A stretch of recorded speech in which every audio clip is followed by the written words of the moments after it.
Here's a tip for sharing books with your child. Talk about the pictures. You do not have to read all the words in the book to tell a story. For additional reading tips and literacy information, visit www.reachoutandread.org.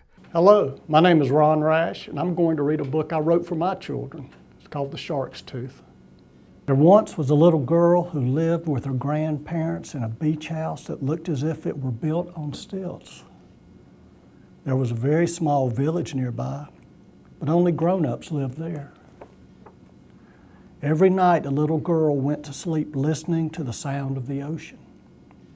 It was the most sleep-easy sound she knew, because she believed the ocean was saying those very words, sleep easy, all night long. And she did. When the morning came, she ate her breakfast and then walked over the sand dunes to the ocean. She would find a place where no other people were, and that is where she would stay for hours.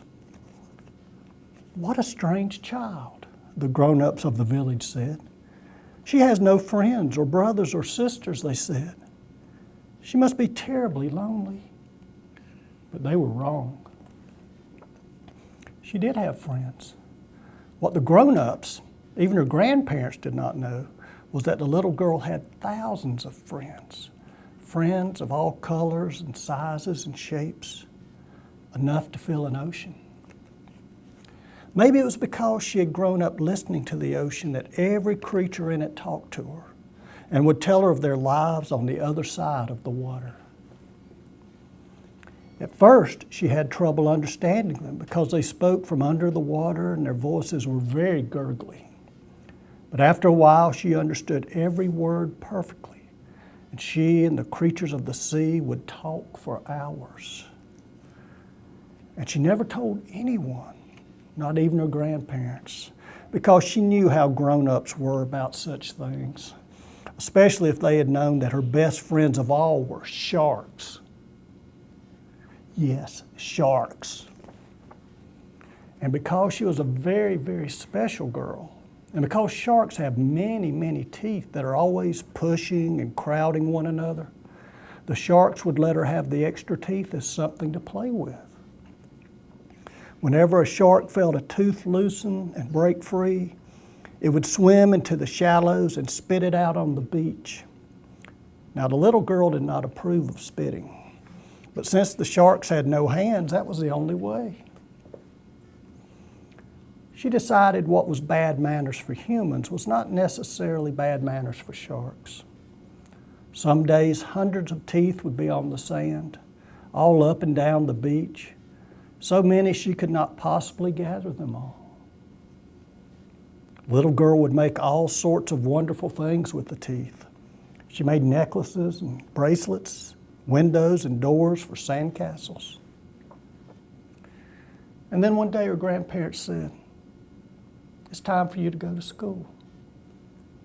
And a big yellow school bus came for her the next morning, and she rode 2 miles inland to town. At first, she was very lonely at school. She ate her lunch alone, and at recess, she took shark's teeth out of her pocket and played by herself, all the while wishing she were at the ocean. Soon, however, she started making friends with some of her classmates. She ate lunch at a table with other children, and she played kickball and tag at recess.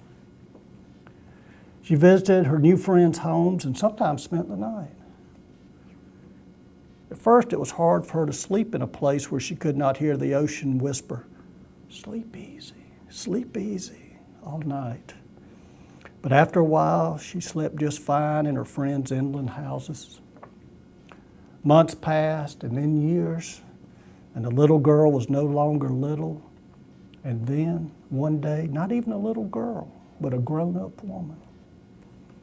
She left the high, stilted beach house to live in a city where the sounds she heard at night were not always soothing. Often she heard the sirens of ambulances and police cars and fire engines. She did not come back to the ocean for many years. And when she did, it was very different. Her grandparents were gone now, and the paint had peeled off the beach house. She went for a walk on the beach, and as she walked, she remembered when she was a little girl. And because she was a grown-up now, she believed she had never been friends with the ocean's creatures, and that sharks had not spit teeth onto the beach's gifts. I was just a strange, lonely little girl who liked to play make-believe, she told herself as she walked where she'd played as a child. And then she looked down, and guess what she saw in the sand?